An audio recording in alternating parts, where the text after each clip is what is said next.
Yes class 11th, welcome to simply commerce once again. हम लोग आज की वीडियो में करेंगे वेज टू फंड स्टार्टअप। अगर आप कर रहे हैं बिजनेस कोई भी, तो ऐसे में कहाँ से फ़ंड को अरेंज किया जा सकता है, पैसे कैसे अरेंज किए जा सकते हैं, तो ये सब चीज़ें हम आज की वीडियो में पढ़ने वाले हैं। अब स्टार्टअप क्या है, किसने लॉन्च किया, ये सब चीज़ें अगर आपको पढ़नी है तो इसके लिए आपको लास्ट वीडियोस देखनी पड़ेंगी और लास्ट वीडियोस के लिंक हैं डिस्क्रिप्शन बॉक्स में, तो उसको पढ़िए और इसके बाद ये स्टार्ट करते हैं। चलिए स्टार्ट करते हैं।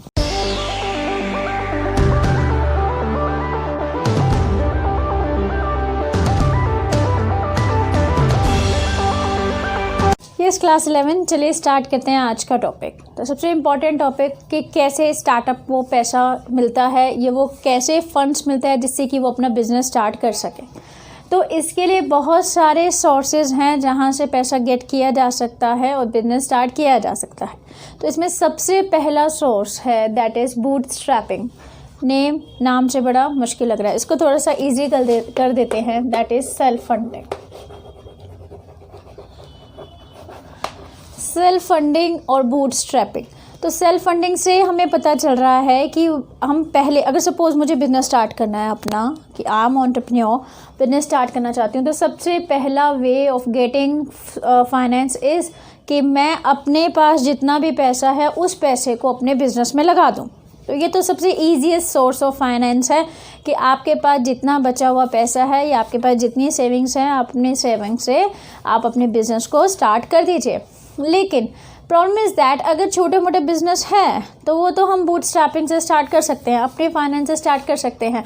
लेकिन जहाँ पर हमें एक बड़े बिजनेस के बारे में सोच रहे हैं, जहाँ पर एक बहुत ज़्यादा पैसे की ज़रूरत है, तो वहाँ पर बूटस्ट्रैपिंग से काम नहीं चलता है। तो वहाँ पर हमें दूसरे सोर्सेज ऑफ फंड की भी हेल्प लेनी पड़ती है, राइट। तो फर्स्ट था बूटस्ट्रैपिंग, जहाँ पर आपके पास जितना पैसा बचा है, जितना आपके पास अपना पैसा है, वो लगा दो और अपना बिजनेस स्टार्ट कर लो। Then second is crowd funding नाम से ही पता चल रहा है, यहाँ पर बहुत सारे लोग इकट्ठा होकर पैसा लगा रहे हैं। वो चाहे आपके बिजनेस में लगा रहे हैं या फिर बहुत सारे लोग इकट्ठा होकर क्या कर रहे हैं, हम इसको इससे भी समझ सकते हैं कि आजकल ऑनलाइन जो आपको बहुत सारी स्कीम्स या ऑनलाइन पे भी आप प्लेटफॉर्म है इस तरह का, जहाँ पर आप अपने नए आइडिया को बताते हैं, कैसे प्रोसेस होगी, उसमें क्या प्रोजेक्ट है, अगर आप बताते हैं तो बहुत से लोग होते हैं जिनके पास पैसे होते हैं, जिनके पास एक्स्ट्रा पैसे होते हैं, सरप्लस मनी होता है, तो वो लोग अगर इंटरेस्टेड होंगे तो वो आपके आइडिया में पैसे लगा सकते हैं। मतलब यहाँ पर क्राउड फंडिंग की बात हो रही है, एक पर्सन की नहीं जबकि बहुत सारे लोगों की। तो क्राउड फंडिंग एक ऐसा सोर्स ऑफ फाइनेंस है जहाँ पर बहुत सारे लोग मिलकर पैसा लगाते हैं टू अ न्यू वेंचर। एक नए बिजनेस में बहुत सारे लोग मिलकर पैसा लगा रहे हैं, तो उसी को हम बोलेंगे क्राउड फंडिंग। ये कैसे भी हो सकती है, अब मैंने जैसे ऑनलाइन प्लेटफॉर्म का आपको एग्जांपल दिया, ऐसे फ्रेंड्स के थ्रू भी हो सकती है कि बहुत सारे फ्रेंड्स मिलकर अगर पैसा लगा रहे हैं आपके में, बहुत सारे लोग मिलकर लगा रहे हैं, तो ये भी एक क्राउड फंडिंग का ही एक सोर्स है, ये क्राउड फंडिंग के अंडर आता है। देन थर्ड, एंजल इन्वेस्टमेंट और प्राइवेट इन्वेस्टमेंट। एंजल इन्वेस्टमेंट वो इन्वेस्टमेंट है, यहाँ पर कहाँ से पैसा एक अरेंज करे एंटरप्रेन्योर। कई लोग ऐसे होते हैं, मेनली एस्टेब्लिश्ड बिजनेसमैन होते हैं इसमें जो आते हैं, तो कई लोग ऐसे होते हैं जिनके पास सरप्लस मनी है और वो ढूंढ रहे हैं ऐसे आइडियाज़ को जहाँ पर वो अपना मनी लगा सके और अपने मनी को ग्रो कर सके। तो ये लोग तलाश में रहते हैं नए आइडियाज़, नए कंसेप्ट की तलाश में, ताकि ये अपने सरप्लस मनी को उसमें लगा सकें। अब क्यों कह रहे हैं हम इसको एंजल इन्वेस्टर, एंजल क्यों वर्ड बोला है हमने इसको एंजल, क्योंकि एक्चुअली में ये लोग नए बिजनेस में या फिर कुछ नए इनोवेटिव आइडिया में अपना पैसा लगाने को तैयार होते हैं। तो हम सबको पता है कि इवन हम भी हों तो हम कभी भी कोई एक नए आइडिया में पैसा लगाने से पहले 10 बार सोचेंगे, क्योंकि वो एक नया आइडिया रिस्की होगा हमारे लिए। तो ये लोग ऐसे लोग हैं जहाँ पर कोई भी ऐसे आइडियाज़ में जहाँ पर कोई भी बैंक, कोई भी फाइनेंशियल ऑर्गेनाइजेशन पैसा लगाने को तैयार नहीं है। क्यों? क्योंकि वो एक नया आइडिया है। हम सब में से किसी को नहीं पता कि वो नया आइडिया एक्चुअली में सक्सेसफुल होगा या नहीं होगा बिजनेस के रूप में। तब ये एंजल इन्वेस्टर, तभी तो इनको एंजल बोला गया है, तब ये इन्वेस्टर उन आइडियाज़ में अपना पैसा लगा रहे हैं जहाँ पर कोई भी पैसा लगाने में इंटरेस्टेड नहीं है, या फिर हम ये कहेंगे कि जहाँ पर प्लान बहुत रिस्की है, तो यहाँ पर ये लोग अपना पैसा लगाते हैं, अपना सरप्लस मनी लगाते हैं। तो ये लोग होते कौन हैं? ये एक्चुअली में एग्जिस्टिंग बिजनेसमैन ही होते हैं जिनका अपना बिजनेस बहुत अच्छी तरह से चल रहा है, इनके पास सरप्लस मनी है और वो और भी बिजनेस में इन्वेस्ट करने की सोच रहे हैं। तो वो क्या करते हैं, अपना पैसा इन्वेस्ट कर देते हैं to a new entrepreneurs business, एक नए एंटरप्रेन्योर के बिजनेस में, एक नए एंटरप्रेन्योर के आइडिया या प्रोजेक्ट में पैसा इन्वेस्ट कर देते हैं। बदले में वो क्या करते हैं, मोस्टली बदले में वो क्या करते हैं, कुछ शेयर ऑफ दैट, उनके जो बिज़नेस का कुछ शेयर अपने पास रखते हैं कि ये 20 to 25% इक्विटी शेयर हम आपके ख़रीद लेंगे। ये चीज़ मैंने आपको बताई हुई है कि इक्विटी शेयर क्या होते हैं, ओनर ऑफ द बिज़नेस होते हैं। तो एक तरह से ये 20 to 25% of share of business को अपने पास रखते हैं। तो ये इनका रिवॉर्ड होता है, रिटर्न होता है कि हमने आपके पे पैसा लगाया है तो हम 25% शेयर के क्या हो गए, ओनर हो गए, क्योंकि हमने अपनी कैपिटल आपको दी है, तो रिटर्न में ये चीज़ें ले लेते हैं। बट क्योंकि ये एक नए आइडिया में पैसा इन्वेस्ट करने के लिए तैयार हैं, तो उसको इसलिए हम इनको क्या बोलते हैं, एंजल इन्वेस्टर। अब चलते हैं वेंचर कैपिटलिस्ट की तरफ से। वेंचर कैपिटल होती क्या है? वेंचर कैपिटलिस्ट होते क्या हैं? वेंचर कैपिटलिस्ट वो पर्सन होते हैं, ये भी वही लोग हैं, ये भी क्या करते हैं, पैसा इन्वेस्ट करते हैं एक नए आइडिया में, एक नए एंटरप्रेन्योर के आइडिया में, ठीक है, उनके नए बिजनेस में ये पैसा इन्वेस्ट करते हैं। लेकिन जहाँ पर एंजल इन्वेस्टर कौन है, इनके पास अपना पैसा होता है, अपना सरप्लस मनी होता है। लेकिन वेंचर कैपिटलिस्ट क्या होते हैं, ये प्रोफेशनल बॉडीज़ होती हैं, जैसे बहुत ही प्रोफेशनल लोग इकट्ठा होते हैं और वो लोग दूसरों का पैसा यहाँ पर क्या करते हैं, इन्वेस्ट करते हैं। तो ये लोग क्या कर रहे हैं, ये लोग एक्चुअली में प्रोफेशनल होते हैं, चीज़ों को अच्छी तरह से ऑब्जर्व करते हैं। और जैसे सपोज़ मुझे नहीं पता कि मुझे अपना पैसा कहाँ लगाना चाहिए, मैं एक हाउसवाइफ हूँ, मुझे नहीं पता मुझे अपना पैसा कहाँ लगाना चाहिए, लेकिन मेरे पास सरप्लस मनी है, तो मैं इन इन्वेस्टर की हेल्प लेती हूँ कि टेक द मनी और इसको किसी अच्छी जगह पर लगा देना। तो ये जो इन्वेस्टर होते हैं, जो ये जॉइंट कैपिटलिस्ट होते हैं, ये लोग मेरे पैसे को इन्वेस्ट करने की सोचते हैं। अब इनके पास पैसा है, हम सब लोगों का पैसा अगर हम लोग इनको देंगे कि आप हमारा पैसा कहीं पे अच्छी जगह इन्वेस्ट कर देना, क्योंकि मुझे तो पता नहीं कहाँ पर ये हमें इन्वेस्ट करना चाहिए। तो अब हमारा सारा जो पैसा है वो वेंचर कैपिटलिस्ट के पास है, और वेंचर कैपिटलिस्ट क्या करेगा, इसको इन्वेस्ट करेगा to the new entrepreneurs business, एक नए एंटरप्रेन्योर के बिजनेस में इसको इन्वेस्ट कर देगा। तो यहाँ पर जो ये वेंचर कैपिटलिस्ट पैसा इन्वेस्ट कर रहा है वो एक्चुअली में उसका नहीं है, वो तो हमारा पैसा है, कहीं और से पैसा लेके किसी और लोगों का पैसा वो इन्वेस्ट करता है इन वेंचर कैपिटलिस्ट में, और फिर वहाँ से वो इन एंटरप्रेन्योर के बिजनेस में, और वहीं से वो क्या करता है, उनका प्रॉफिट गेट करता है या रिटर्न गेट करता है, जो कि वो हमें कहाँ, वो किसको देगा, वो हम लोगों को दे देगा। मतलब ये दोनों ही क्या कर रहे हैं, ये दोनों ही पैसा इन्वेस्ट कर रहे हैं। लेकिन यहाँ पे एक डिफरेंस ज़रूर आता है कि वेंचर कैपिटलिस्ट और एंजल इन्वेस्टर के बीच में डिफरेंस क्या है। तो एंजल इन्वेस्टर अपने खुद का पैसा इन्वेस्ट करता है, लेकिन वेंचर कैपिटलिस्ट क्या करता है, दूसरों का पैसा इन्वेस्ट करता है एक एंटरप्रेन्योर के बिजनेस में। क्लियर यहाँ तक? Next, business incubators and accelerators.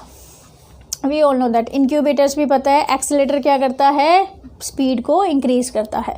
तो बिजनेस इंक्यूबेटर्स एक्चुअली में वो पेरेंट की तरह होते हैं। जैसे छोटा बेबी होता है, उसको हम चलना सिखाते हैं ना, कब चलना सिखाते हैं, स्टार्टिंग में चलना सिखाते हैं। तो ऐसे ही बिजनेस इंक्यूबेटर्स होते हैं, जब स्टार्टिंग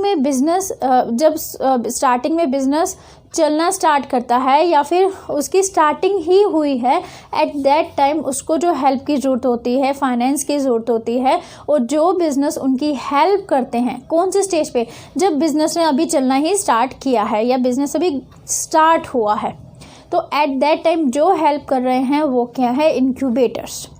और जब बिज़नेस बहुत अच्छी तरह से चल जाता है और उसके बाद वो चाहता है कि मैं एक अच्छे से ग्रोथ पे आऊँ या बहुत जल्दी ग्रो करूँ, तो जब बिज़नेस पूरी तरह से एस्टैब्लिश है और आगे ग्रोथ करना चाहता है, तो उस टाइम जो बिजनेसमैन या जो लोग हेल्प करते हैं फाइनेंस की, जो लोग उस बिज़नेस की हेल्प करते हैं पैसों से, वो लोग क्या होंगे, वो एक्सीलेटर होंगे। क्यों? क्योंकि वो बिज़नेस को एक लंबा ग्रो करने में, एक ग्रोथ करने में हेल्प कर रहे हैं। बिज़नेस पहले से ही एस्टैब्लिश्ड है, जो ग्रोथ में हेल्प कर रहे हैं, उसकी स्पीड इंक्रीज़ कर रहे हैं। एक्सीलेटर क्या करता है? स्पीड इंक्रीज़ करता है। तो दोनों ही हेल्प कर रहे हैं एक न्यू एंटरप्रेन्योर की। लेकिन ये कौन सी स्टेज में हेल्प कर रहा है बिजनेस इनक्यूबेटर्स? ये तब हेल्प कर रहे हैं जब बिजनेस से स्टार्ट ही हुआ है, ठीक है। और ऐसे टाइम पे जब बिजनेस स्टार्ट होता है तो उसको बहुत सी चीज़ों की ज़रूरत है, ट्रेनिंग की ज़रूरत है, रिसोर्सेज की ज़रूरत है, तो ये सारी चीज़ों में हेल्प करते हैं। तो ये इनक्यूबेटर्स हैं। और ये लोग कब किस स्टेज में आ जाते हैं? जब बिज़नेस पूरी तरह से एस्टैब्लिश हो चुका है, ग्रोथ की प्लान कर रहा है कि एकदम एक नया सा स्टेप लिया जाए और एक अच्छा सा ग्रोथ किया जाए, इंक्रीज़ किया जाए स्पीड को, अपनी ग्रोथ की स्पीड को एकदम आगे बढ़ाया जाए। तो उस टाइम हमें कौन हेल्प कर रहा है? उस टाइम उस बिज़नेस को या एंटरप्रेन्योर को कौन हेल्प कर रहा है? वो है एक्सीलेटर। दोनों हेल्प करते हैं, बट स्टेजेस का डिफरेंस है। ये बिल्कुल स्टार्टिंग स्टेज में हेल्प करता है और ये जब बिज़नेस एस्टैब्लिश हो जाता है उसके बाद ये हेल्प करते हैं। चलिए next, micro finance and NBFCs. NBFCs non banking financial corporations, non banking financial corporations बोलते हैं इसको। तो अब आप माइक्रो फाइनेंस जो होती हैं कंपनीज, उनसे भी हेल्प ली जा सकती है। तो माइक्रो फाइनेंस कंपनीज कब एक एंटरप्रेन्योर उसकी हेल्प लेता है? सपोज बिज़नेस स्टैब्लिश हो गया, लेकिन बिज़नेस की कोई अच्छी गुडविल नहीं है अभी तक मार्केट में, जहाँ पर कोई बैंक या कोई भी उसको लोन देने के लिए तैयार नहीं है, क्योंकि अभी तक गुडविल नहीं है, रेपुटेशन नहीं है, अच्छा प्रॉफिट नहीं अर्न कर रहा। तो ऐसे टाइम में जो क्रेडिट भी, उसका रेटिंग भी अच्छी नहीं है, क्रेडिट रेटिंग मीन्स उसकी मार्केट में गुडविल अच्छी नहीं है, अभी सिर्फ इतना ही समझिए। तो गुडविल अच्छी नहीं है और कोई भी उसको फाइनेंस देने को तैयार नहीं है, ऐसे में वो माइक्रो फाइनेंस कंपनीज की हेल्प ले सकता है। माइक्रो फाइनेंस कंपनीज ऐसे लोगों को हेल्प करती हैं, ऐसे एंटरप्रेन्योर को हेल्प करती हैं जिनको कोई और लोन देने को तैयार नहीं होता या कोई और फाइनेंस करने को तैयार नहीं होता। तो ऐसे में इनकी हेल्प ली जा सकती है। Next, non banking financial corporations. Non banking, नाम से पता चल रहा है नॉन बैंकिंग, तो ये कोई बैंक के नहीं है। तो कॉरपोरेशंस, तो ये कोई बैंकिंग ऑर्गेनाइजेशन नहीं है, नॉन बैंकिंग है। तो ये ऑर्गेनाइजेशन क्या करती है? अगर सपोज किसी भी एंटरप्रेन्योर को बिना किसी लीगल रिक्वायरमेंट, बिना किसी फॉर्मेलिटी के, मतलब a lot of formalities have to be accomplish for getting loan from the banking organization, बहुत सारे फॉर्मेलिटीज़ को पूरा करना पड़ता है। तो कोई भी बैंकिंग से, आपको बैंक से पैसे लोन लेने हैं या फाइनेंस गेट करना है, लेकिन ऐसे टाइम पे नॉन बैंकिंग फाइनेंशियल कॉरपोरेशंस आपको बिना किसी प्रोसेस के, बिना किसी फॉर्मेलिटीज़ के आपको क्या करती है? पैसे देती है, आपको फाइनेंस प्रोवाइड करती है। तो यहाँ पर ही कोई भी लीगल फॉर्मेलिटी पूरी करने की ज़रूरत नहीं है, तो आप इजीली आप लोन गेट कर सकते हैं नॉन बैंकिंग फाइनेंशियल ऑर्गेनाइजेशन से। Next, government programmes that offer startup capital. Naturally startup capital तो गवर्नमेंट ने ही स्कीम लॉन्च की है। तो ऐसे गवर्नमेंट ने बहुत सारे प्लान्स बनाए हैं जिसके अंडर आपको क्या मिलती है? हेल्प मिलती है। ये अपने बैंक्स के थ्रू स्टार्टअप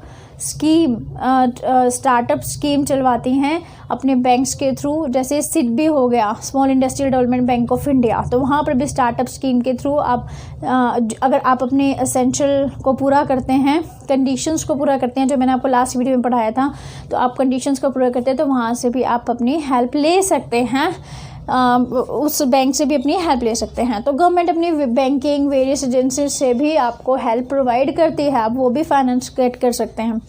अभी रिसेंटली 10,000 करोड़ रुपीस का जो टारगेट दिया गया या पैसा दिया गया, वो इन बैंक्स फाइनेंशियल इंस्टीट्यूशन को दिया गया है ताकि ये उस पैसे से न्यू एंटरप्रेन्योर की हेल्प कर सकें। ये स्टार्टअप स्कीम में डाला गया है पैसा। तो ऐसे डिफरेंट स्कीम्स हैं, तो वो सारे स्कीम्स के अंडर आप उसमें बेनिफिट गेट कर सकते हैं। तो गवर्नमेंट भी क्या करती है? आपको अपनी स्कीम्स के थ्रू हेल्प प्रदान करती है, और आप चाहें तो एक बार आप इन स्कीम्स को देख सकते हैं कि आप कहाँ पर फिट बैठते हैं और कैसे उस हेल्प को गेट कर सकते हैं। तो ये सारी चीज़ें थी जहाँ से एक फाइनेंस गेट किया जा सकता है। एक एंटरप्रेन्योर जो कि अपने बिजनेस को स्टार्ट कर रहा है, बिजनेस सेटअप कर रहा है, तो वहाँ से पैसा ले सकता है। तो फर्स्ट इज़ बूटस्ट्रैपिंग, एक बार फटाफट रिवाइज करते हैं। बूटस्ट्रैपिंग, अपना ही पैसा ले ले। एंजल इन्वेस्ट, क्राउड फंडिंग, बहुत सारे लोग मिलकर उसको पैसा दे रहे हैं बिजनेस के लिए। देन एंजल इन्वेस्टर, वो इन्वेस्टर होते हैं एक्चुअली ये बिजनेसमैन होते हैं, existing businessman, existing successful businessman जिनके पास सरप्लस मनी है। तो ये लोग इन्वेस्ट करते हैं दूसरों के बिजनेस में, एक न्यू आइडियाज़ में, जहाँ पर कोई और इन्वेस्ट नहीं करना चाहता तो वहाँ पर ये इन्वेस्टर इन्वेस्ट करते हैं, इसीलिए इनको एंजल भी कहा जाता है। इसका सबसे बेस्ट एग्जांपल मैं आपको देना भूल गई, अलीबाबा और याहू, ये एक्चुअली एंजल इन्वेस्टर के थ्रू ही ग्रो हुए हैं। इन पे जो पहला पैसा लगाया गया, जब किसी ने नहीं लगाया तो एंजल इन्वेस्टर्स ही थे जिन्होंने याहू, अलीबाबा, इन सब पे पैसा लगाया। और आज आप इनका स्टेज देख सकते हैं ये कहाँ पर हैं, ठीक है ना। तो ऐसे इसलिए इनको एंजल कहा जाता है क्योंकि ऐसे प्रोजेक्ट में पैसे लगाते हैं जहाँ कोई और लगाना नहीं चाहता या बहुत रिस्की होते हैं। Then come to joint venture नहीं, वेंचर कैपिटलिस्ट। वेंचर कैपिटलिस्ट वो पर्सन होते हैं, या वेंचर कैपिटल वो कैपिटल होती है जो कि जो लोग उसको लगा रहे हैं उनका खुद का पैसा नहीं है, बल्कि वो किसी और का पैसा आपके बिज़नेस में पैसा लगाते हैं। वो आपके प्रोजेक्ट को अच्छी तरह से, ये प्रोफेशनल एसोसिएशन होती हैं, ये आपके प्रोजेक्ट को अच्छी तरह से ऑब्जर्व करती है। उनको लगता है कि फ़ायदेमंद है कुछ ये प्रोजेक्ट, तो वो किसी और का पैसा आपके प्रोजेक्ट में लगा देती हैं, तो यहाँ से भी पैसा गेट कर सकते हैं। Then business incubators and accelerators, actually ये भी पैसा दे रही हैं, ये भी बिजनेस यूनिट्स हैं, लेकिन ये कौन सी स्टेज में देती है, जब बिजनेस स्टार्ट हुआ होता है, तो इसलिए इसको इंक्यूबेटर्स कहते हैं। जैसे ट्रेनिंग देना और भी बहुत सारी फैसिलिटीज़ देना।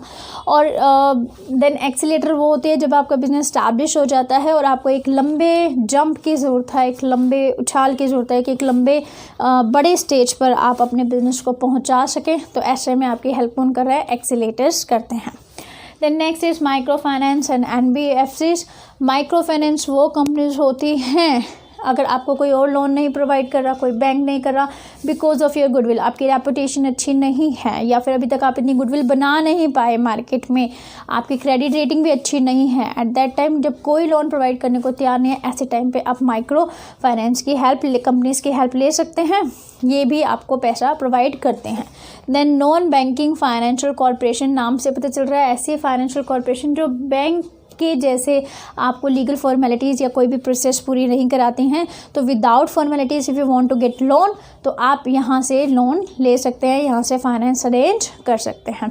And then last is government programs and schemes that are launched by the government, actually launched by the government under startup के अंडर ही बहुत सारी स्कीम्स हैं और बहुत सारी योजनाएं हैं जो कि गवर्नमेंट ने दी हैं आपको। आप उस देखें कि आप उसके अंदर आते हैं या नहीं आते, एलिजिबल हैं या नहीं, तो आप उन स्कीम्स का भी फ़ायदा उठा सकते हैं। और किसके थ्रू दी जाती हैं, ये बैंक्स और वेरियस फाइनेंशियल इंस्टीट्यूशन हैं, गवर्नमेंट ने उनको ये दे रखा है, प्रोवाइड कर रखा है कि दिस इज़ द अमाउंट जो कि आपने स्टार्टअप में लगाना है। ऐसे लोगों को, ऐसे एंटरप्रेन्योर्स के बिज़नेस में जो कि अपने बिज़नेस सेटअप करना चाहते हैं एक न्यू आइडिया के साथ। और अभी 10,000 करोड़, जैसे मैंने आपको बताया कि अभी 10,000 crore rupees startup India scheme में दिया गया है to help the people who have less finance but have creative ideas, जिनके पास अच्छे आइडियाज़ हैं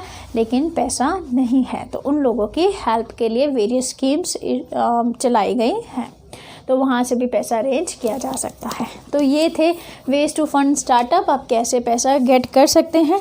अगर चीज़ें समझ में आई हैं तो लाइक करना है, सब्सक्राइब भी करना है, और किसी को अगर चीज़ें कहीं ये कंसेप्ट क्लियर नहीं है तो आप अपने फ्रेंड को या किसी को इसको शेयर भी कर सकते हैं जिनको ये चीज़ें क्लियर हो जाए। चलिए आज की वीडियो में बस इतना ही, और लास्ट में थैंक्स फॉर वॉचिंग।